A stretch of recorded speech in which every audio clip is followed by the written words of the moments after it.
Varicose veins కి సరైన చికిత్స కోసం సంప్రదించండి ఎవిస్ హాస్పిటల్. రమ్మగారు ఈ రోజు నైవేద్యం ఏంటంటే అమ్మవారిది పాయసం చేద్దాం. అంటే క్షీరాన్నం, పరమాన్నం, అన్నం పరమాన్నం గోల్డెన్ పేర్లు ఉన్నాయి కదా. బియ్యంతో కొంచెం శనగపప్పు కలిపి పాయసం చేద్దాం. ఓకే అండి. ముందేం చేద్దామంటే బియ్యం అంటే ఇప్పుడు కొలత సాధారణంగా ఒక 3 గుప్పెళ్ళ బియ్యం తీసుకున్నాం అనుకో, అది ఇంచుమించుగా ఈ గ్లాస్ అంత అవుతుంది. ఒక అంత బౌల్ పాయసం అవుతుంది, పాలు పోసుకుంటాం కాబట్టి. ఓకే, ముందేం చేద్దామంటే అన్నాన్ని కుక్కర్ లో ఉడికించేసేద్దాం, తర్వాత పాయసం మిగిలిన ప్రాసెస్ చేద్దాం. అట్లనే. ఓకే, బియ్యం కడిగి పెట్టేసుకున్నాం. ముందే పెసరపప్పు, అదే శనగపప్పు కూడా వేసాను. ఒక కుక్కర్లో వేసేసుకోండి. ఇవి తొందరగా అయిపోయి ప్లాన్ కదా మంది. అవునవును.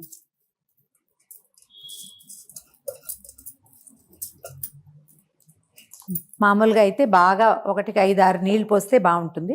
కుక్కర్లో పెడతాం కాబట్టి అన్ని ఎక్కువ నీళ్లు పోయొద్దు. మామూలుగా 2 వేస్తాం కదా, 3 వేసుకుందాం. కాసిన పాలు పోసేసి వండేసుకుంటే బాగుంటుంది. అంటే చక్కగా వస్తుంది అనమాట టేస్ట్. 2 గ్లాసులు నీళ్ళు పోసాను కదా, ఒక గ్లాసున్నర అట్లా పాలు పోస్తే బాగుంటుంది. శనగపప్పు కూడా వేసాం కదా, పచ్చిపాలే ఇవి. అవునవును. పాలు పోసేసి మూత పెట్టేసేద్దాం కుక్కర్. అది అది ఓకే, స్టవ్ ఆన్ చేసేసాము. వెయిట్ పెట్టేస్తే పెట్టి అయితే ఇప్పుడు ఎన్ని విజిల్స్ రానిద్దాం రమ్మగారు? ఇవి ఒక 2-3 విజిల్స్ రానిస్తే సరిపోతుంది. మనం దీంతో పాటు ఇంకొక పని ఏం చేయాలంటే, మామూలుగా పాలు పోసిన పాయసంలో బెల్లం వేస్తే విరిగిపోతుంది. అవును, బెల్లం విరగకుండా ఉండాలంటే బెల్లాన్ని కరగబెట్టి ఉంచుకోవాలి. ముందుగా కరగబెట్టి ఉంచేసుకుంటే సరిపోతుంది. ఇది వచ్చే లోపల మనం ఆ పని చేద్దాం. అట్లానే అలానే. ఇదిగో బెల్లం కొంచెం ముక్కలుగా ఉంది కదా, సన్నగా తరిగి పెట్టుకున్నాం కదా. దాన్ని ఏం చేద్దామంటే, మనం ఏ కొలత పెట్టుకున్నామో దాంతో ఇంచుమించుగా 1.5 పడుతుంది. నేను గుప్పెళ్ళ లెక్క కదా నాది. అవును. సో నేను మీకు గ్లాస్ కొలత చూపించాను చూడండి. ఒక 3 గుప్పెళ్ళ బియ్యం వేసాం కదా, అటు ఇటుగా ఒక 4-5 గుప్పెళ్ళ బెల్లం వేస్తే సరిపోతుంది. ఇంచుమించుగా ఈ కట్ చేసి నేను ఇక్కడ పెట్టిన బెల్లం దానికి సరిపోతుంది. ఇది ఇవాళ బెల్ల పాయసమే చేస్తారు. మధ్యలో ఒకరోజు క్షీరాన్నము అని ఉంటుంది, ఆ పూట తెల్లని పాయసం చేస్తామన్నమాట. కొద్దిగా ఈ బెల్లం తడవటానికి కొంచెం నీళ్ళు పోస్తే చాలు, చాలా ఏం అక్కర్లేదు. కొంచెం పాకం రానిచ్చి గనక కలిపేసుకుంటే పాయసంలో బాగుంటుంది. స్టవ్ వెలిగిస్తాను. ఇది పెద్ద స్టవ్ కదా, కొంచెం సిమ్లో పెట్టుకుందాము. దీన్ని కాస్త కదిపితే అది అడుగు అంటకుండా వస్తుంది.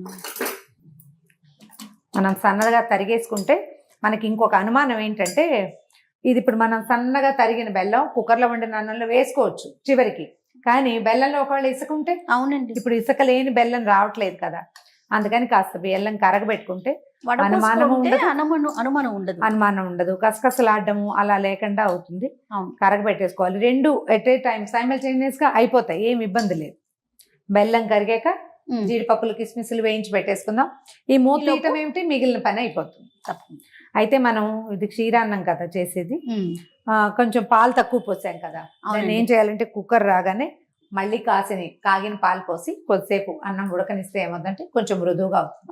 మనం విడిగా వండుకుంటున్నాం అనుకో, ఈ పొయ్యి దలుచుకున్న 5-6 గ్లాసుల పాలు పోసేసి బియ్యాన్ని ఒకేసారి పెట్టుకుంటే నిదానంగా ఉడుకుతుంది. మనం పొద్దుటిపూట పరిగెడుతూ చేస్తాం ప్రసాదం, అందుకోసమని ఈ కుక్కర్ కన్నా రమ్మగారు మనం రైస్ కుక్కర్, ఎలక్ట్రికల్ కుక్కర్ లో కనుక పెట్టుకుంటే మీరు అన్నట్లు పాలు పోసుకొని సెట్ అవుతుంది, కరెక్ట్ గా పొంగిపోకుండా సెట్ అవుతుంది. నాకు డౌట్ లేదు, నేను ఇందులోనే చేస్తాను. అవునా? ఓకే. నా పాయసం, పొంగలి, చక్కెర పొంగలి కూడా కుక్కర్లో చేస్తాను. తొందరగా అవుతుంది, వితౌట్ ఎనీ డౌట్. అన్నం ఉడకలేదు, కొంచెం టైం పట్టింది, వాళ్ళు ఉండదు. పాలు పోసాం కదా, కొంచెం పాలు పైకి వస్తాయి. ఇందులో పాలు ఎక్కువ పోసిన కొందికి స్పిల్ అవ్వడం ఎక్కువ అయిపోతుంది. సో కుక్కర్ ఆపేసేద్దాము. ఇది 2 విజిల్స్ వచ్చేసింది కదా.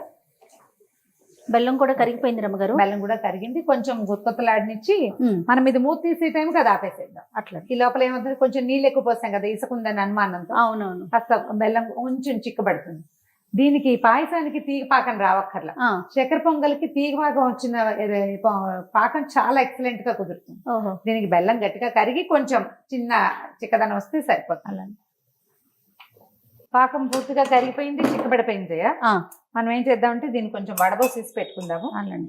ఓకే, బెల్లం కరిగిపోయింది పూర్తిగా, కొద్దిగా చిక్కపడింది కదా, నీళ్ళలాగా లేదు కదా, దీన్ని వడబోసేసుకుందాము.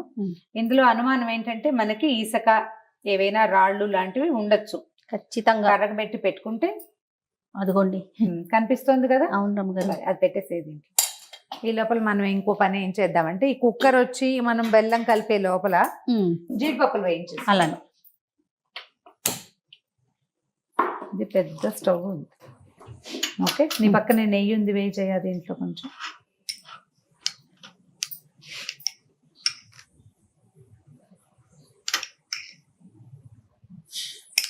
చాలు, స్పూన్ ఉంచు. కాసిన జీడిపప్పులు, తర్వాత కిస్మిస్లు మనం చకచకా వేయించుకుంటే రెండు కలిపి ఒకసారే వేసేసుకోవచ్చు. స్పీడ్గా చేయలేము, అవి ఒకటి మాడిపోతుంది రెండోది వేగదు అలాంటి డౌట్ ఉంటే విడివిడిగా పెట్టుకోవాలి. కొద్దిగా వేగనిచ్చి వీటిని, కిస్మిస్లు వేగుతుంటే భలే ముచ్చటగా ఇలా ఉబ్బుతాయి కదండి, సరిపోతాయి. నల్లగా అయిపోనివ్వకుండా కొంచెం తెల్లగా ఉండగానే తీసేస్తే మనకి జస్ట్ ఆ పచ్చిదనం పోతే సరిపోతుంది. ఇగో కిస్మిస్లు అన్నీ వచ్చేసినాయి, జీడిపప్పులు లేతగా రంగు మారింది. తీసేద్దాం. గ్లాస్లో పోస్తే పోతుంది, ఆ గ్లాస్ పోదా. స్టవ్ ఆపేద్దామా? ఓకే, జీడిపప్పులు కిస్మిస్లు ఒక దాంట్లోకి తీసేసుకుందాం జయ.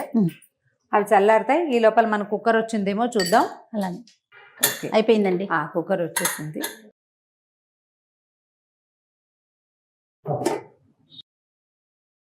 చక్కగా వచ్చేసిందండి. ఇప్పుడు ఏం చేద్దామంటే మనం కొంచెం పాలు పోసుకొని, కొద్దిగా కాగిన పాలు, మనం ఆల్రెడీ ఒక 2 గ్లాస్ పాలు పోసాం కదా. అవునండి, సుమా అటు ఇటుగా కాస్త 1-2 గ్లాసులు పాలు పోసి అన్నాన్ని, మీగడున్నా కూడా బాగానే ఉంటుంది రుచిగా, ఏమీ అనుమానం ఏం లేదు. మళ్ళీ పెట్టుకుందాం. మళ్ళీ కాసేపు ఉడికిస్తే ఏమవుతుందంటే పాల రుచి పెరుగుతుంది. ఒకవేళ మనకు అంత సమయం లేదనుకోండి, ఉన్న దాంట్లోనే చేసేసుకుంటాం. ఒక సమయం ఉంది మనకు, ఒక 10 నిమిషాలు, అప్పుడు పాలు పోసి ఉడికిస్తే కాస్త మీడియం ఫ్లేమ్ లో ఉంచామనుకో, ఇది చక్కగా ఉడికిపోతుంది, చూడ్డానికి బాగుంటుంది, అంటే అన్నము మరి కాస్త రుచిగా కుదురుతుంది అనమాట.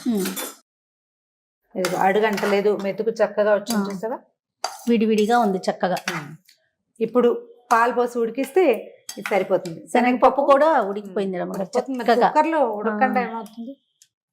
ఓకే, ఒక 5 నిమిషాలు దీన్ని పూర్తిగా మగ్గనిద్దాం. ఈ లోపల మన పాకం చల్లారిపోతుంది. అవును, ఇది వరకటి రోజుల్లో బెల్లం మట్టి లేదు, అనుమానం లేదు అనుకున్నప్పుడు పూర్తిగా ఉడికిపోయాక స్టవ్ ఆపేసుకుని అప్పుడు బెల్లం వేసి కలిపేసేవాళ్ళు, కరిగిపోయేది ఆ వేడికి. కానీ ఇప్పుడు ఇసుకుంటోంది కదా, ఆ అనుమానంతో మనం ముందు వేసుకోవట్లేదు అనమాట.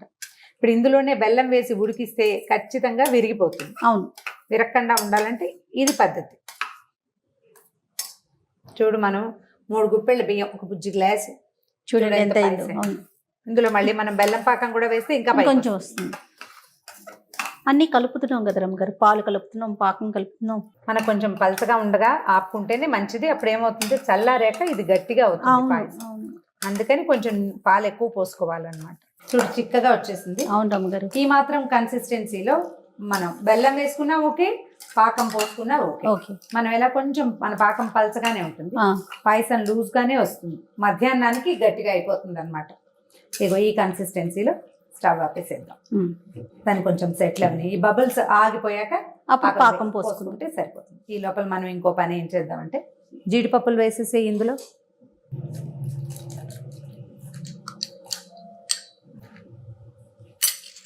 ఏలకుల పొడి, ఇలాచీ పౌడర్ వేసేసుకోవాలి. అది కొంచెం సెటిల్ అయ్యాక బెల్ల పాకం ఎత్తి కలిపేస్తే పరవన్నం రెడీ. దీన్ని ఈజీ మెథడ్ ఏంటంటే, మనం వేసేది పాకం కాబట్టి స్టవ్ మీద నుంచి రెండో స్టవ్ మీదకి మార్చండి. అక్కడ ఏమి వేడి లేదు కదా, తొందరగా ఈజీగా సెటిల్ అయిపోతుంది. ఓకే, ఇప్పుడు పాకం ఎత్తి పోసేది. బబుల్స్ ఆగిపోయినాయి చూడండి, ఆ బబులింగ్ ఉండగా వేస్తే మాత్రం కొంచెం విరగడానికి అవకాశం ఉంది. మామూలుగా ఇట్లా ఏదైనా పదార్థం చేసేటప్పుడు మనం ఏం చేస్తామంటే, అంటే చాలా మంది ఇళ్లలో ఈ అలవాటు ఉంటుంది, మా ఇంట్లో కూడా ఉంది, నేను నా చిన్నప్పుడు లేదు, తర్వాత నేను నేర్చుకున్నా. ఈ వస్తువు చెడుతుందన్న భయము, బాగా కుదురుతుందో కుదరదో అన్న అనుమానము ఉంటాయి. అప్పుడు ఏం చేస్తామంటే, అన్నపూర్ణి సదాపూర్ణి శంకర ప్రాణవల్లభే జ్ఞాన వైరాగ్య సిద్ధ్యర్థం భిక్షాం దేహి చ పార్వతి. ఈ శ్లోకం చదువుతూ కలిపిస్తే వస్తువు పాడవదు, ఉప్పు సరిపోతుంది, తీపి సరిపోతుంది అని అన్నపూర్ణాదేవిని తలుచుకుంటూ ప్రసాదాలు చేసుకుంటాం. రోజువారీ వంట కూడా ఇదే శ్లోకం. వంట పాడవదు, రుచిగా కుదురుతుంది. మనం వేసిన ఉప్పు ఒకవేళ సరిపోకపోయినా అసలు ఆ ఉప్పుకి సరిపడా తినగలిగే వాళ్ళే వస్తారు. అయిపోయింది. ఇదిగోండి పాయసం. చూడు, ఈ బౌల్లో వేసుకుందాం అజయ. అలాగే ఎత్తివేసి మనకు కనిపిస్తుంది అది ఎట్లా వచ్చిందో, విరక్కండా వచ్చిందా లేదా. ఎత్తివేయకు, కనపడిపోతుంది కింద. ఓకే, వేసిన జీడిపప్పులు కూడా చక్కగా కనిపిస్తున్నాయి కదా. కొంచెం నెయ్యి, దాని మీద 1 స్పూన్ నెయ్యి వేసి ఆల్రెడీ మనం వేసాము, అదొక తృప్తి అనమాట. అది వేసి నివేదన చేసుకోవటమే. ఇంకా అంతే. ఈ రోజు నైవేద్యానికి చక్కటి బెల్లపు పాయసం రెడీ అయిపోయింది. అమ్మవారి ముందు నైవేద్యం పెట్టడమే లేటు.